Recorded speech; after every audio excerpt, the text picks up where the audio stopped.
Do you have any funny anecdotes you can share with us during the project? For Mozart? Yeah, for Mozart. Mozart. Yes. Well, I started off recording in a recording studio it's a really nice studio. I love it. It's right by my house. And I was able to get in a few. It was me and the producer, the engineer, basically. So I was, with COVID protocols, I was like, we can, just work this out, the two of us. And then they closed. Oh. So they closed because there was an outbreak, and so they closed the entire studio, and they're not open yet. Even they're not even open yet. So I don't know. I think there was a bunch of different stuff, but that was a difficult thing to get through. So I bought his equipment and put it into my house. And now I have all of the equipment for a really cool recording studio upstairs. And that's how I finished the album. It was like a real resilience in a Oh, COVID wow. protocol studio. Like it was great to be able to finish it where I didn't really know if I could. Do you think now you have all the equipment that you would produce more music and kind of get into a rhythm? Yes. Especially Yes, with the lockdown and stuff, you'll be able to just crack them out bit by bit. Yes. We've been experimenting with EDM music lately. It's been a little fun. Yeah. Yes, anything's possible. Like a lot of people have home studios now. That's true. This is my home studio. I was going to say that microphone looks very professional. Is that a Neumann? It's I can't remember what it is now. Oh, I don't know. It's either a Rode NT2A. A Rode. Okay. Yeah. I was looking. Where's it telling me? There's actually a big icon on. You can see it here. Yeah. Yeah, Rode NT2A. Okay, that's awesome. Weirdly, I bought it because I mean, for a variety of reasons. Partly for doing these podcasts, partly for doing voiceover work. It's great for meetings, but also for singing. I can't sing that well, by the way. I just do it for laughs. For fun. That's what it's all for. It's all for fun. I'm not going to crack open my vocal cords today, but no, okay. There's them on my YouTube channel if you want to take a look.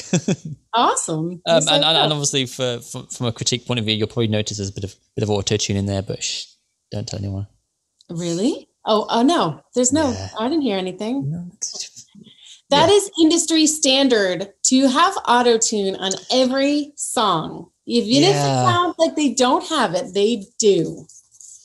It's a secret. I've heard the same secret. Maybe we'll cut that bit out of the edit just for keeping it a secret. So we talked about the science about the Arias in terms of the brain activity. Do you hope listeners will take more away from the album than what the science says? I want it to be relaxing. And if it's for you, then it's for you. And if it's not for you, then it's not for you.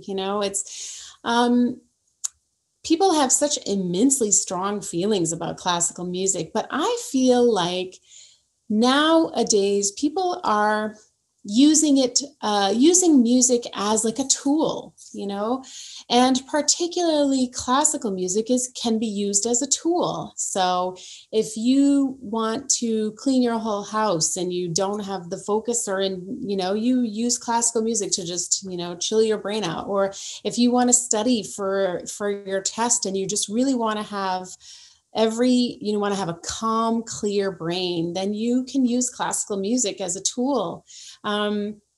If you're feeling anxious, they did another interesting study about people who are in the middle of an anxiety attack, and classical music was one of the things that helped to calm their brain. I know people who listen to classical music all night while they're sleeping, and I feel like it's a nice tool. Ria said to me actually that she listens to your album when she goes to sleep. That's awesome. That makes me so happy. Where I said that, I realized it didn't sound very positive, but it came in the positive. Most complimentary way possible. Yeah. It is absolutely positive. And I also hold no connection to where my music goes and what it does. It's out there, and however it feels close to you, or if it does or if it doesn't, it's best as a musician to let it go. you know? And I just know that for me, it's relaxing in the nighttime. You have all these thoughts. You're like, I have to go to dinner, and I have to do, and it just helps you to, align the brain waves. Yeah. So what is your takeaway based just from your album? Like when you listen to it throughout, what do you feel? How do you respond to that? Is it the same way? No, it isn't, because as an artist, we are so self-critical. I hear every little thing that I want to change. I hear every little thing that I liked, but I could have it's still in the place where it's totally in my head of, the creation process of so after a while, I will be able to listen to it and enjoy it as like an art form, but it takes a while for me.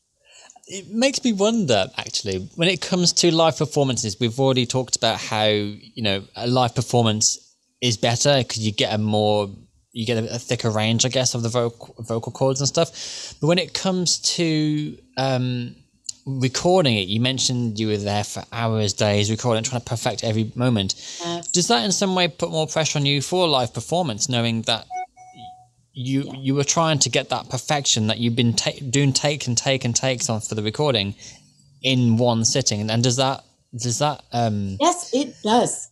It totally does. It exactly does, because you have to make it sound like the album. Yeah. And it doesn't always sound like the album. So how do you deal with that extra pressure then? Because you've only got one take of doing it. I mean, you let it go. Some things you just let go, or you stress out about it. Also, that happens, I have to record, or I have to perform Una Donna on Easter. So I have been working on getting it beautiful in one take, however it comes, So after this, I'm going to be again working on practice. There's so much practice involved. And then the day of, I really just try to let it go, because I want to be just the vehicle for the music, right?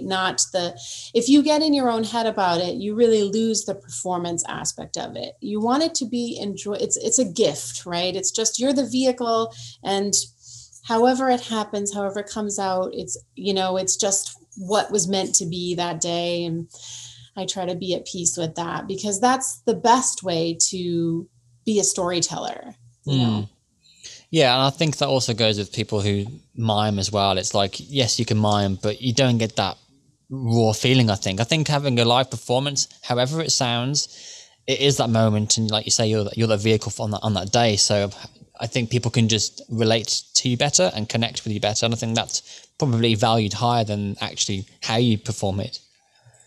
Yeah, you want to be lost in the moment, and you want to just be, yes. Yeah. And also people are more forgiving when you're in person, and unless it really goes to hell, which also happens, but, people understand that it's not going to be exactly as the album. Yeah. Yeah. I think that's a good thing. I mean, personally, when I hear, like, just going back to Star Wars again, I went to watch the orchestra live performing to like the movie and stuff, and you compare that to the album. Yes, it's the same song. Yes, you can kind of hum along to it, but you expect it to be different, and it does sound different. And I love that it does, because it gives you sort of like a refreshing take on how that music is. Yes. Yeah.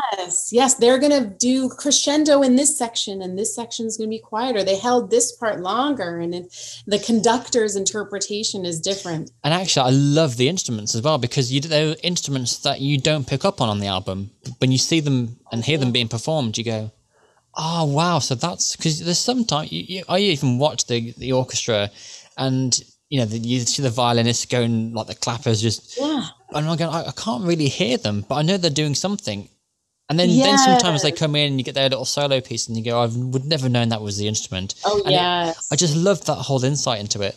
Finding out, yes. And there's a person there playing every single one of the pieces, and it's all coming together, It's just a wonderful little journey to go on, really. Yeah.